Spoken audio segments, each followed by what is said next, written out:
നടന്ന സംഭവം സിനിമയുടെ പ്രൊമോഷന് ബിജു മേനോൻ സഹകരിച്ചില്ലെന്ന് വെളിപ്പെടുത്തി നിർമ്മാതാവ് അനൂപ് കണ്ണൻ.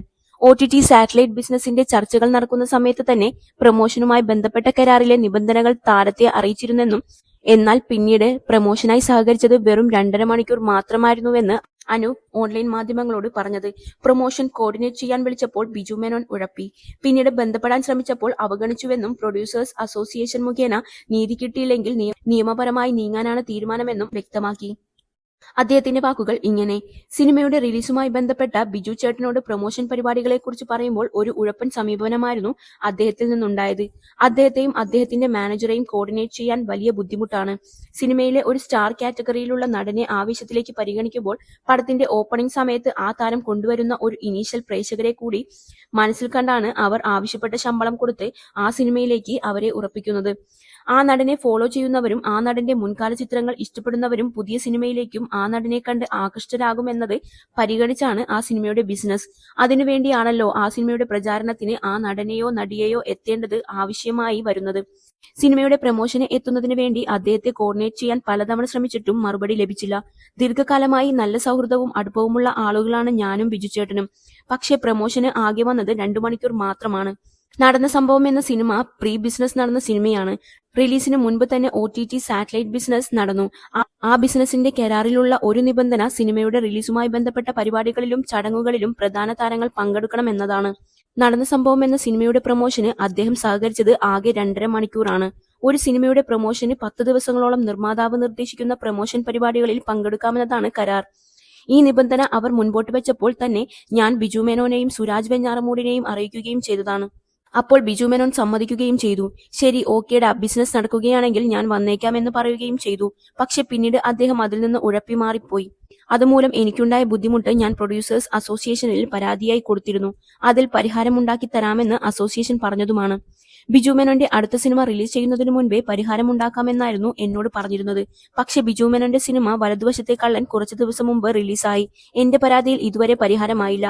ഇതു സംബന്ധിച്ച് അസോസിയേഷനോട് വ്യക്തത ചോദിക്കുകയും അവരിൽ നിന്ന് നീതി കിട്ടുന്നില്ലെങ്കിൽ നിയമപരമായി മുന്നോട്ടു പോകാനുമാണ് ഇപ്പോഴത്തെ തീരുമാനം. കാരണം കൃത്യമായ കരാർ കയ്യിലുണ്ടല്ലോ. ഫെഫ്കാറ്റ് ജനറൽ സെക്രട്ടറി ബി ഉണ്ണികൃഷ്ണൻ പറഞ്ഞത് കൃത്യമായ വിവരങ്ങളാണ്. അത് നിക്ഷേപവുമാണ്. സിനിമാ സംഘടനകളിൽ ഒരാളെങ്കിലും അതിന് ധൈര്യം കാട്ടിയല്ലോ. വലിയ കാര്യമാണത്.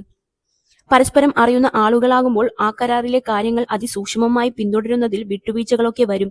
1-2 ദിവസം പ്രധാന താരങ്ങളെ വെച്ച് പ്രൊമോഷൻ ചെയ്യുന്ന രീതിയാണ് ഇപ്പോഴുള്ളത്. സ്പെഷ്യൽ പരിപാടികൾ സംഘടിപ്പിക്കുകയാണെങ്കിൽ ആർട്ടിസ്റ്റുകൾ വന്ന് പങ്കെടുക്കും. ഒരു സിനിമ കാണാൻ ആദ്യ ദിനം എത്തുന്ന പ്രേക്ഷകരുണ്ടല്ലോ, അവർ താരങ്ങളെ പരിഗണിച്ചാണ് സിനിമ കാണാൻ എത്തുന്നത്. ഈ താരമൂല്യം വെച്ചാണ് ആർട്ടിസ്റ്റുകൾ അവരുടെ ശമ്പളം പറയുന്നത്. അത് കൊടുക്കാൻ ഒരു നിർമ്മാതാവ് തയ്യാറാകുമ്പോൾ ആ സിനിമയുടെ പ്രൊമോഷന് താരങ്ങളും തീർച്ചയായും സഹകരിക്കണം. എന്നാലാണ് പ്രേക്ഷകർക്ക് ഇഷ്ടമുള്ള താരമാണ് ഈ പുതിയ സിനിമയിലുള്ളതെന്ന് അവർ മനസ്സിലാക്കുകയും സിനിമ കാണാൻ തിയേറ്ററുകളിൽ എത്തുകയും ചെയ്യുക. അവർ ഇഷ്ടപ്പെടുന്ന താരം എന്തുകൊണ്ട് ഈ സിനിമ തെരഞ്ഞെടുത്തു എന്ന കൗതുകം ഉണ്ടാവുകയും അവർ തിയേറ്ററിലേക്ക് വരികയും ചെയ്യുന്നത്. പിന്നെയാണ് ഈ സിനിമ നല്ലതാണോ ചീത്തയാണോ എന്നതനുസരിച്ച് അതിന്റെ വിജയം തീരുമാനിക്കപ്പെടുന്നത്. അത്തരം കാര്യങ്ങൾക്ക് പ്രൊമോഷൻ വളരെ ആവശ്യമാണ്. ഒരു സിനിമയെ സംബന്ധിച്ച് ആകെ 2.5 മണിക്കൂർ മാത്രം പ്രൊമോഷൻ വന്നിട്ട് ആ സമയത്തിനുള്ളിൽ എത്ര പ്രോഗ്രാം ചെയ്യാൻ കഴിയും? വളരെ കുറവാണ് ആ സമയം. ബിജു മേനോനും സുരാജ് വെഞ്ഞാറമൂടുമായിരുന്നു നടന്ന സംഭവം സിനിമയിലെ പ്രധാന താരങ്ങൾ.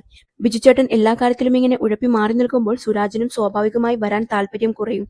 പക്ഷെ സുരാജ് പരമാവധി പങ്കെടുക്കാൻ കഴിയുന്ന എല്ലാ പരിപാടികളിലും സഹകരിച്ചിരുന്നു. OTT സാറ്റലൈറ്റ് ബിസിനസ്സിൽ ഇടപെടുന്നത് കോർപ്പറേറ്റുകളാണ്. അവിടെ സൗഹൃദങ്ങൾക്ക് പ്രസക്തിയില്ല.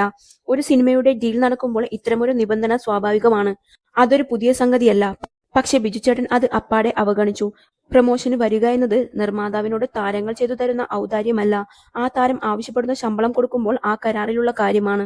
നിയമപരമായിട്ടാണെങ്കിൽ 10 ദിവസം സഹകരിക്കണം. അങ്ങനെയൊരു സാഹചര്യം നിലനിൽക്കുമ്പോഴാണ് ബിജുചേട്ടൻ വെറും 2.5 മണിക്കൂർ മാത്രം വന്നു പോകുന്നത്.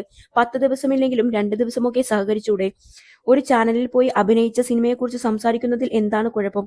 സിനിമയെ സംബന്ധിച്ച് OTT സാറ്റലൈറ്റ് അവകാശം എന്ന് പറയുന്നത് വലിയൊരു വരുമാന സ്രോതസ്സാണ്.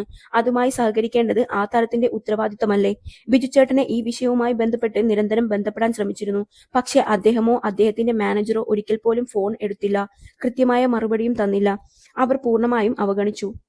എല്ലാവർക്കും ആത്മാഭിമാനം ഉണ്ടല്ലോ. ഒരു നിർമ്മാതാവ് അയാളുടെ സമ്പാദ്യം ഇറക്കി ഒരു സിനിമ ചെയ്തിട്ട് എല്ലാവരുടെയും കാല് പിടിക്കേണ്ട അവസ്ഥ വരിക എന്ന് പറയുന്നത് എന്തൊരു സങ്കടകരമായ കാര്യമാണ്. ബിസിനസ് ലക്ഷ്യം വെച്ചല്ലേ ഓരോരുത്തരും പണമിറക്കുന്നത്. എന്നിട്ട് ആ നിർമ്മാതാവ് സ്വന്തം ആത്മാഭിമാനം കളഞ്ഞ് എല്ലാവരുടെയും മുൻപിൽ തലചൊറിഞ്ഞ് കാല് പിടിച്ച് നിൽക്കേണ്ട ഗതികേട് വരികയാണ്. പരസ്പരമുള്ള ബഹുമാനം പോലും അവിടെ നശിക്കുന്നു. എല്ലാ സിനിമയിലും ഇങ്ങനെയാണെന്നല്ല ഞാൻ പറയുന്നത്. ഞാൻ നിർമ്മിച്ച മെക്സിക്കൻ അപാരത എന്ന സിനിമ ഗംഭീരമായിട്ട് പ്രൊമോട്ട് ചെയ്ത് നല്ല ഓളമുണ്ടാക്കിയ ഒന്നായിരുന്നു. അതിന്റെ ഗുണം എല്ലാവർക്കും ഉണ്ടായി. സിനിമ ഒരു കളക്റ്റീവ് ആർട്ടല്ല. അവിടെ ചില ആളുകളുടെ അഭിമാനം മാത്രം സംരക്ഷിക്കപ്പെടുകയും ചില ആളുകളുടെ ആത്മാഭിമാനം മോശമാവുകയും ചെയ്യുന്ന സാഹചര്യമാണ് വിഷമമുണ്ടാക്കുന്നത്. സുഹൃത്തെന്ന നിലയിൽ അദ്ദേഹത്തിന്റെ യാതൊരു ദയാദാക്ഷിണ്യത്തിന്റെ ആവശ്യമില്ല. അദ്ദേഹം പ്രൊമോഷന് വന്നിരുന്നെങ്കിൽ തിയേറ്ററിൽ ആളുകൾ ഇതിലും കൂടുതൽ വന്നേനെ. മാത്രമല്ല OTT സാറ്റലൈറ്റ് ബിസിനസ്സിൽ എനിക്ക് അത്രയും പണം നഷ്ടമാകില്ലായിരുന്നു.